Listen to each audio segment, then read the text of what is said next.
तो कहानी की शुरुआत एक काफी पुराने शिप को दिखाने से होती है। इसे दोबारा ठीक करके नया बनाकर एक ग्रुप इसमें अपने सफर पर निकला था। इस ग्रुप में तकरीबन 60 लोग, जिनमें सबसे पहले हमें कोरिया का प्रेसिडेंट दिखाया जाता है। उसका बेटा भी आया था जिसका नाम एडम होता है। एक गुंडा भी था जिसके साथ उसके बहुत सारे आदमी थे। गुंडा प्रेसिडेंट इन एडम के डैड के पास आकर पूछता है, सर आपको कुछ चाहिए तो नहीं? अगर किसी की जरूरत है तो बताइए, मैं फौरन लेकर आऊंगा। इस पर वो जवाब देता है कि नहीं, फिलहाल नहीं, पर अगर हुई तो मैं तुम्हें बता दूंगा। यहाँ एक बड़ा आदमी भी था जो शिप की मिट्टी को ब्रश से इकट्ठा करके एक कप में डाल होता है। पास बैठी एक लड़की ईव जो अपने हस्बैंड के साथ यहाँ आई थी, वो बूढ़े आदमी को ये करते हुए देखकर काफी हैरान हुई। पूछती है कि आप ये क्या कर रहे हैं, मिट्टी जमा क्यों कर रहे हैं आप? इस पर बूढ़ा आदमी ईव को कोई जवाब नहीं दे, बल्कि उसकी तरफ देखकर बस मुस्कुराने लगता है। अब प्रेसिडेंट को खास सबसे वीआईपी केबिन दिया जाता है, जो देखकर 3 मॉडल्स को बहुत गुस्सा आया। वो गुंडे से पूछती है कि ये क्या हो रहा है, हमने भी तो उतने ही पैसे भरे हैं ना, तो फिर वीआईपी केबिन को ही क्यों मिल रहा है? इस पर गुंडा उन्हें डांटने लगा कि ज्यादा सवाल मत करो, चुप हो जाओ। पर यहाँ ईव का हस्बैंड भी इन मॉडल्स का ही साथ देता है। कहने लगा कि वो ठीक ही तो कह रही है, हमारे साथ ऐसा क्यों किया जा रहा है? ये सुनकर गुंडे के लोग उसे पकड़कर धमकाने लगे कि सवाल जवाब करने हैं या जान प्यारी है, अगर जिंदा रहना चाहते हो तो अपनी वाइफ को लो और यहाँ से बाहर चले जाओ। उनकी ये धमकी सुनकर ईव घबरा गई, अपने हस्बैंड को लेकर बाहर आ जाती है। अब वो बूढ़ा आदमी तरबूज के कुछ बीज उस कप में डालता है, इसमें वो मिट्टी भर रहा था। असल में पौधे उगाने की कोशिश कर रहा था। ये देखकर ईव काफी हैरान रह जाती है कि भला ये क्या करना चाह रहा है। मॉडल्स गुंडों के साथियों के साथ लड़ाई कर रही थी, जबकि प्रेसिडेंट एक जगह पर खड़ा होकर ईव को घूर रहा था। ये चीज नोटिस करके गुंडा प्रेसिडेंट के पास आया, कहता है क्या बात है सर, पसंद आ गई वो लड़की? अगर ऐसी बात है तो आप फिक्र ना कीजिए, मैं उसे आपके पास ले आऊंगा। अब थोड़ी देर बाद गुंडे के साथी उस जगह पर हमला कर देती है जहाँ ईव और उसका हस्बैंड सो रही थी। वो उसके हस्बैंड को काफी मारने के बाद ईव के साथ काफी बुरा बर्ताव करने लगी। गुंडा उसके हस्बैंड आंखों से मारकर उसकी जान लेता है और फिर उसे समंदर में फेंक देता है। ये करने के बाद वो ईव को बेहोश करके प्रेसिडेंट के पास लेकर गया, जहाँ पहले प्रेसिडेंट फिर उसके बेटे एडम और गुंडे के कई साथियों ने मिलकर उसके साथ बहुत बुरा किया। जब उसे होश, वो बेचारी काफी बुरी हालत में बाहर आई। वो गुंडे के पास आकर उसे मारती है और अपने हस्बैंड के बारे में पूछने लगती है, जिस पर वो हंसकर जवाब देता है कि तुम्हारे हस्बैंड को तो चाकू से मारकर मैंने समंदर में फेंक दिया है। अब उसकी इन फजूल बातों पर ईव को यकीन नहीं आ रहा था। वो आगे बढ़ी और जब अपने कमरे के पास आती है तो उसे बाहर अपने हस्बैंड का जूता पड़ा हुआ दिखता है, जिसके पास बहुत सारा खून भी पड़ा हुआ था। ये देखकर ईव काफी टूट गई, फूट फूट कर रोने लगती है और वो भी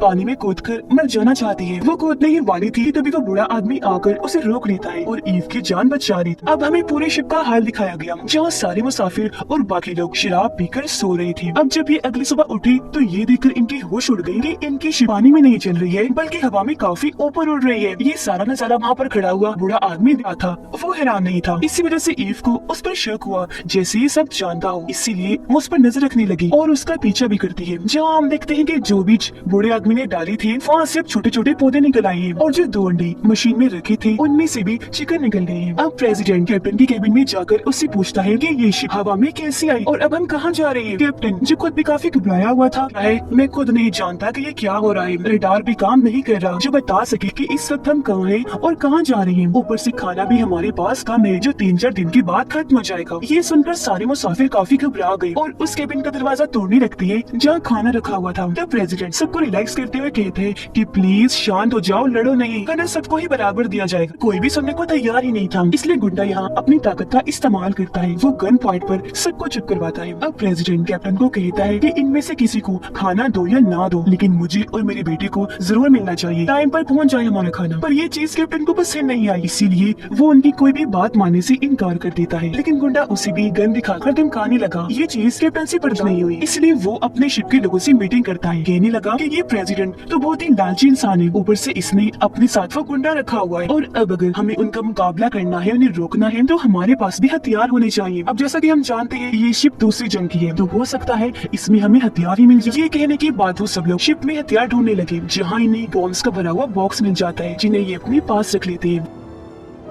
अब मुसाफिरों को सिर्फ थोड़े थोड़े चावल ही खाने को दिए जा रहे थे, जो वहाँ गुंडे की आदमी सबको दे रही थी। अब इतने से चावल देखकर कुछ मुसाफिर इतने से चावल, इनसे तो हमारा पेट ही नहीं भरेगा। तब गुंडे का आदमी कहता है कि चुप करके खा लो, सबको यही दिया जा रहा है। पर वो नहीं सुनते और बहुत सारे मुसाफिर उनका पीछा करते करते प्रेसिडेंट के केबिन में आ जाती है और देखती है कि यहाँ तो प्रेसिडेंट और उसके लोग अलग अलग तरह के खाने खा रहे हैं, वो भी पेट भर। ये देखकर सभी मुसाफिरों को बहुत गुस्सा आता है। गुंडा यहाँ दोबारा उन्हें गन दिखाकर धमकाने लगा कि मुंह बंद चुप करके रहो। अब वो मुसाफिर कुछ कर नहीं सकते थे, इसलिए बेचारे डरकर वहाँ से चले जाते हैं। एक बूढ़े आदमी के पास जाकर पूछती है कि दादाजी आप ये पौधे क्यों गा रहे हैं, पर इस भी वो मुस्कुराने के अलावा और कोई जवाब नहीं देता। अब प्रेसिडेंट दोबारा कैप्टन से पूछता है कि ये शिप कहाँ जा रही है। इस पर कैप्टन जवाब देता है कि मुझे नहीं पता। ये सुनकर प्रेसिडेंट को इतना गुस्सा आया कि वो उसके मुंह पर जोरदार थप्पड़ मार देता है, पर कैप्टन चुपचाप खड़ा। सारे हालात की वजह से तंग आकर एक प्रेसिडेंट के पास जाती है और उसे खूब बातें सुनाती है। ये सुनकर गुंडा जैसे उसके पास आया उसके साथ बदतमीजी करने, उसे पकड़ने, तो तभी प्रेसिडेंट का बेटा एडम सामने आकर गुंडे को ऐसा करने से रोक देता है और ईव को बचाकर वहाँ से ले गया। और अब ये दोनों बूढ़े आदमी के पास आ जाते हैं, जहाँ वो अब भी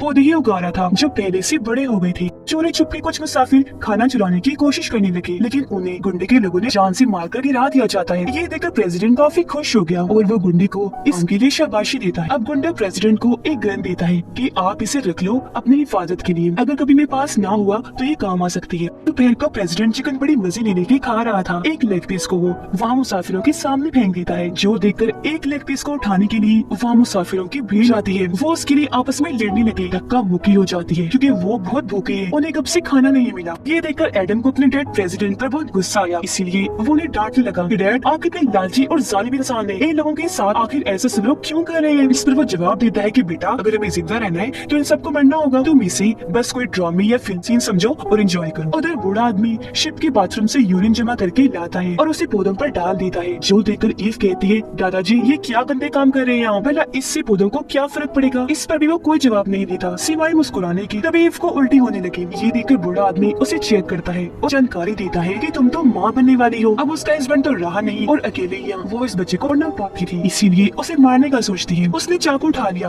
और जैसे अपने पेट में मारने लगी, ठीक वक्त पर बूढ़ा आदमी उसे रोक कर उसकी और बच्चे दोनों की जान बचा लेता है। एडम उसे ये बात पता चल गई थी कि ईव माँ बनने वाली है और उसे खाना चाहिए। इसे खाना खाते वक्त केक के कुछ पीस छुपा के रख लेता है और उन्हें ले जाकर ईव को दे देता है, पर ईव वो खाना लेने से इनकार कर देती है। कहती है मैं तो तुम्हारी शक्ल तक देखना नहीं चाहती, तुम्हारे हाथ से खाना लेना तो दूर की बात है, क्योंकि जब सब लोगों ने मेरा फायदा उठाया जब मैं बेहोश थी तो उनमें तुम भी शामिल थी। जिस पर एडम है कि प्लीज मुझे माफ कर दो, मुझे अपनी गलती का एहसास है और ये ले लो प्लीज, तुम्हें इसकी जरूरत है। पर ईव फिर भी इनकार ही करती है। अब बूढ़ा आदमी एडम के हाथों से वो खाना लेकर ईव को देता है तो तब जाकर वो उसे खाती है। अब ऐसे ही शाम हो गई, लोगों की भूख से बुरी हालत थी, इसीलिए वो खाने वाले केबिन में जाकर खाना चुराते हैं। पर तभी वहाँ प्रेसिडेंट आ गया और उनमें से एक को गोली मारकर कहता है कि जितना भी खाना उठाया है जल्दी से वो वापस रखो। अब मुसाफिर डर गए और मजबूरन खाना वापस रख देते हैं। मरे हुए मुसाफिर के पास बड़ा आदमी है और उसे उठाकर अपनी जगह पर ले जाता है। वो उसकी लाश के पहले टुकड़े टुकड़े करता है, फिर उन्हें मशीन में डालकर पीस कर पौधों में डालता है खाद के तौर पर, ताकि पौधे और जल्दी से उगने लगे। ये देखकर ईव की हालत खराब हो गई, वो रोने लगती है, साथ में ये भी सोचने लगती है कि कहीं ये आदमी पागल तो नहीं जो ऐसी हरकतें करता है। कैप्टन प्रेसिडेंट के केबिन में बॉम्ब फेंककर दरवाजा बंद कर देता है ताकि उसकी चिथड़ी उड़ जाए, लेकिन ठीक वक्त पर वो बॉम्ब को गिरा देता है और ऐसे उसकी जान बच जाती है। फिर वो बाहर आया गन लेकर, गन पॉइंट पर कैप्टन से पूछता है कि तुम्हारे पास ये बॉम्ब कहाँ से आया। तो मजबूरन कैप्टन को बताना पड़ा, इसलिए प्रेसिडेंट बॉम्ब पूरा भरा हुआ बॉक्स से उससे हथियार देता है। अब प्रेसिडेंट के शैतानी दिमाग में एक आइडिया आता है कि क्यों ना मैं इन बॉम्ब से सारे मुसाफिरों को ही उड़ा दूं। एडम दोबारा से ईव के पास आ जाता है, जहाँ ईव उसे बताती है कि वो बूढ़ा आदमी हर बार मुझे मरने से बचा देता है, पता नहीं क्यों, शायद कोई वजह है जो वो ऐसा करता है। जब मैं शिप से कूद रही थी तब उसने मेरी जान बचाई और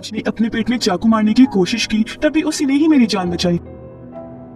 थोड़ी देर बाद गुंडा ऐलान करता है कि अब सब मुसाफिरों के लिए हमने एक कमरे में ढेर सारा खाना रख दिया है, जिसे भी चाहिए वो वहाँ जाकर ले ले। ये देखकर सभी लोग जल्दी से उस कमरे की तरफ भागने लगे। ये देखकर ईव भी वहाँ जाने लगती है, पर पहले की तरह इस बूढ़ा आदमी उसे रोक लेता है। सारे मुसाफिर जब उस कमरे में आ गए तो गुंडे के लोग उस कमरे का दरवाजा बंद कर देते हैं और अब एक सुराख के जरिए प्रेसिडेंट बहुत सारे बॉम्ब्स अंदर गिराना शुरू कर देता है। कुछ मुसाफिर ये देखकर दरवाजा खोलकर जल्दी से वहाँ से बाहर आने की कोशिश करने लगे, पर दरवाजों पर खड़े गुंडे के लोग उन पर हमला करके बुरी तरह सबको मार गिराते हैं। अब ये जुल्म नहीं जा रहा था, इसलिए अपना फुल जोर लगाकर कुछ मुसाफिर बाहर आए और गुंडे के आदमी से लड़ने लगे। इस तरह वहाँ जंग का एक माहौल बन गया, सब एक दूसरे के खून के प्यासे बन गए हैं, एक दूसरे की जान लेने में लगे हुए हैं। कुछ देर में पूरा शिप खून से लथपथ हो जाता है, कुछ लोग बॉम्ब से मारे जाते हैं तो कुछ ऐसे आपस में लड़कर अपनी जान से हाथ धो बैठते हैं और अब यहाँ सब जिंदा बचे थे। प्रेसिडेंट गन पॉइंट पर सबसे पूछता है कि कैप्टन कहाँ है, जल्दी ढूंढो उसे, वो कहाँ गया। जबकि कैप्टन तो सारे खाने पर पेट्रोल डालकर उसे आग लगा रहा था, क्योंकि इस खाने की वजह से ये सब हुआ और अब अगर मरेंगे तो सब मिलकर मरेंगे। वहाँ तभी गुंडा आ गया, वो कैप्टन को शूट करके उसे मार देता है और फिर जला हुआ खाना ही खाने लगा, लेकिन फिर थूक देता है क्योंकि ये उससे खाया ही नहीं जा रहा था। बूढ़ा आदमी इन लाशों को अपने लिए इस तरह करने का सोचता है। वो बारी बारी सबके टुकड़े करता है और ईव को भी चाकू देता है ऐसा करने के लिए। पहले पहले तो उसने मना कर दिया, लेकिन फिर रोती हुई उसने चाकू पकड़ ही लिया और अब वो भी लाशों के टुकड़े करने लगती है। बूढ़ा आदमी सब लाशों को पीस कर पौधों में डालने की खाद बनाता है और जो लाशें बच गई थी उनका भी इंतजाम उसने कर लिया था। वो लाशों के कटे हुए हिस्सों में कुछ बीज डालकर उनमें मिट्टी भरता है, क्योंकि उसे उम्मीद थी कि ऐसे करने से ये बीज पौधे बन जाएंगे। अब ईव नहीं जानती थी कि वो ये सब कुछ क्यों कर रहा है, लेकिन फिर भी उसकी मदद करती है और पौधे भी लगाती है। अब एडम को काफी गुस्सा था। वो अपने डैड को डांटता है कि देख लिया आपने अपने स्टूपिड से प्लान का नतीजा, जो लालच की वजह से आपने बनाया था, सब मारे गए और खाना भी जलकर राख हो गया। जिस खाने के लिए ये सब किया, अब खाना कहाँ से लाओगे और क्या खाओगे? तब उसके डैड कहते हैं मैंने बिल्कुल ठीक किया, अच्छा ही हुआ जो भी हुआ, और खाना बहुत जरूरी चीज है। अगर ऐसी नौबत आई कि तुम्हें मुझे मारकर खाना पड़े तो बेशक मुझे मार डालना, क्योंकि अपनी भूख के लिए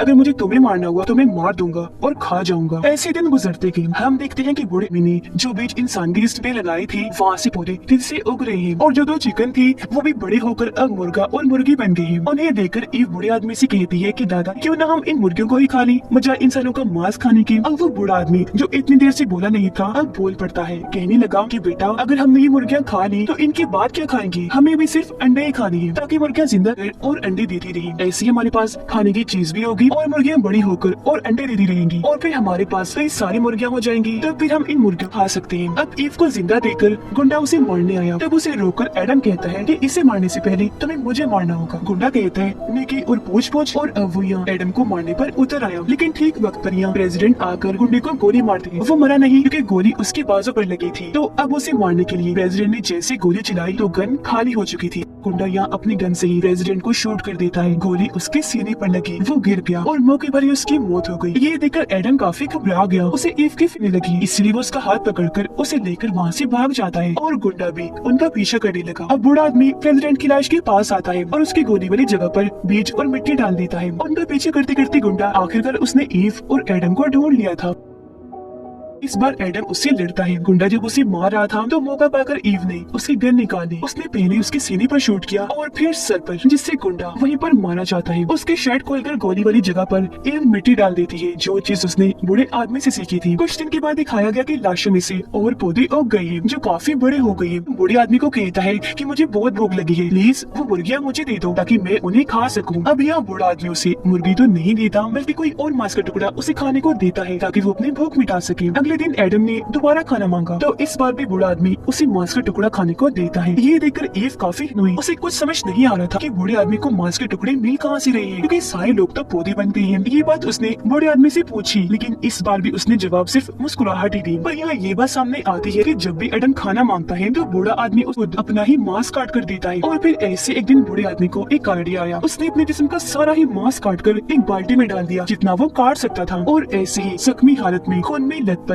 वो समय में कूद जाता है। और यहाँ उसका भी खेल खत्म। हालांकि वो बेचारा सबकी भलाई चाहता था। ये बात जब ईव को पता चली तो उसे काफी दुख हुआ। वो सोच में पड़ जाती है कि आखिर बूढ़े आदमी ने ऐसा क्यों किया। फिर अभी तो ना कुछ दिन बूढ़े आदमी का मांस खाकर गुजारते हैं, लेकिन एक दिन जब वो भी खत्म हो गया तो एडम एक मुर्गी को काटने जाता है। पर ईव उसे ये कहकर मना करती है कि तुम बेशक मेरे जिस्म का कोई भी हिस्सा काट कर खा लो, लेकिन इन मुर्गियों को मत काटो। इन्हें दादाजी ने इतनी मेहनत से पाल कर बड़ा किया। लेकिन एडम उसकी बात नहीं मानता और मुर्गी को काटने जाता है। पर इससे पहले वो ऐसा करता, ईव एक कुल्हाड़ी लेकर उसके पीछे आई। उसने कुल्हाड़ी उसकी कमर में गई। उसकी हालत बहुत खराब हो गई और ऐसे एडम की भी मौत हो जाती है। असल में यहाँ ईव जान गई थी कि इन मुर्गियों को ही बचाने के लिए बूढ़े आदमी ने खुद को कुर्बान कर दिया, अपने जिस्म के टुकड़े कर दिए। मतलब ये मुर्गियाँ उन्हें इतनी जरूरी थी। इसलिए यहाँ ईव को भी लगा कि एडम से जरूरी यहाँ और मुर्गियों की जान बचाना है। एक कदम उठाना पड़ा। वो एक जगह बैठकर एडम का मांस खा रही होती है और अब वो इस पूरे शिप में बिल्कुल अकेली थी। ऐसे कुछ दिन और गुजर गई और अब वो बीज जो आलू और तरबूज के बूढ़े आदमी ने उगाए थे, वहाँ अब तरबूज और आलू उगाए थे बड़े बड़े। तब उन सब्जियों और फलों को खाकर अपना गुजारा चलाती है। मुर्गियाँ भी और बड़ी हो गई और अंडे भी देती है। अब देखते ही देखते ईव अपने बच्चे को पैदा कर लेती है और उसे भी इसी शिप में रखकर पालने लगती है। और शिप की हालत को हम देखते हैं, जहाँ पर पौधे और बड़ी हो गई है और अब ये शिप कम जंगल जाने लग रही है। बेटा भी अब बड़ा हो गया था और जब एक दिन ईव उसे पौधा तोड़ना सिखा रही थी तो हमें इस शिप के बाहर और अंदर का सीन दिखाया जाता है, जहाँ ये शिप पौधों के जंगल का पूरा पहाड़ बन गई है। और फिर हमें पूरी ही दुनिया दिखाई गई जो वीरान पड़ी थी। थी। ऐसा लग रहा था जैसे इंसानों का दुनिया पर से खात्मा ही हो गया हो। अब इस कहानी में दिखाया गया कि कैसे यहाँ हर किसी को अपनी ही फिक्र है, अपने पेट की, अपनी भूख मिटाने की। इस चीज में कुछ लोग इतने अंधे हो गए कि एक दूसरे की जान ले बैठे। पर इस माहौल में भी एक भला इंसान ऐसा था जिसने सबका भला करने के लिए अपने दिमाग का इस्तेमाल किया। उसने यहाँ पौधे लगाए ताकि बचे हुए लोगों को जिंदा रखा जा सके। यानी उस बूढ़े आदमी ने, क्योंकि वो जानता था कि कुदरत क्या है, इसकी अहमियत क्या है, उसने इसी चीज का फायदा उठाया। वो नहीं चाहता था कि मेरी मौत के साथ सब खत्म हो जाए, इसलिए उसने ईव की जान बचाकर उसे सब सिखाया। बूढ़े आदमी से सीखी हुई हर चीज को इस्तेमाल करके ईव इस शिप को जंगल बना चुकी है। वह अपनी और नेचर, कुदरत की हिफाजत करती है, जो हमें भी करनी चाहिए। तो ये कहानी यहीं पर खत्म।